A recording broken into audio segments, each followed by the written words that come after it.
The targeting of ambulances, healthcare facilities, systematic attacks, sometimes killings of health professionals, kidnappings, a whole spectrum of ways in which health workers are being intimidated. It has a devastating impact. We see that there is an increase in attacks on healthcare workers and healthcare facilities. As a result of that, there's a lot of people who do not have access to the most basic of healthcare. There's a definite lack of respect for doctors and nurses and all healthcare workers, and certainly at the moment in Syria, I was listening to one of the health ministers who said to be a doctor in Syria at the moment is one of the most dangerous jobs in the world. But it's not only in Syria, it's in places like Afghanistan, in Somalia, in the Democratic Republic of Congo. All over the place where there is conflict, we see that the problem is very, very common. Go, go, go, go, go.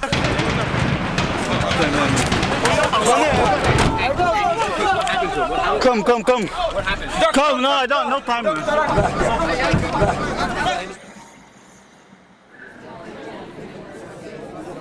Well, one of the important things that the Healthcare in Danger project does is articulate the duties and responsibility of healthcare workers, and therefore it's important for us both to understand those international ethical norms and also to ensure that our personnel are properly trained to respect those.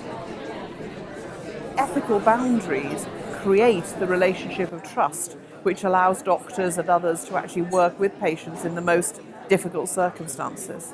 The medical fraternity itself can do something a bit more than what it's doing now to make sure that there's impartiality in the care.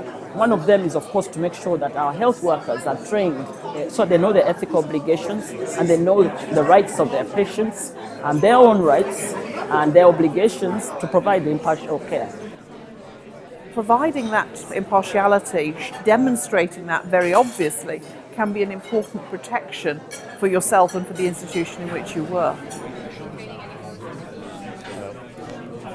The minute that you start to arm the hospital or make it fortified, that can really change the perception of what your facility is really going to be. One of the biggest things that has to be considered is the threat analysis. Fighters that are using machetes are going to be very different than fighters that have machine guns because the kind of physical security measures you have in place are going to greatly vary.